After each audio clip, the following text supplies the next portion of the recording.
Hi, this is Giselle, aka Boss G. Truck experience, hindi. Nag-truck na ako sa Tarlac. Yes, gamit ko po yung KTM 390. Bale, actually, may experience ako sa truck, pero ito yung first time naman na makagamit ako ng mini bikes. Ayan yung Ovale. And kakaibang experience naman para sa akin as a rider kasi yun nga, maliit yung bike, mas magaan, and may different riding strategy para mas maganda yung pagdala ng bike sa truck. Ayan.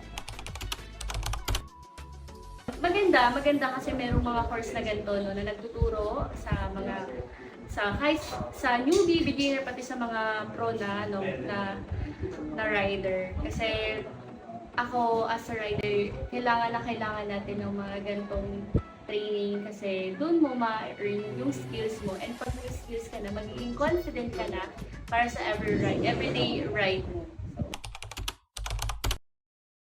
Yes! Sobrang nag-enjoy ako kasi ito nga, kahit first time ko, kinabahan sa una, pero nung nakukuha ko na ng very light, di ba?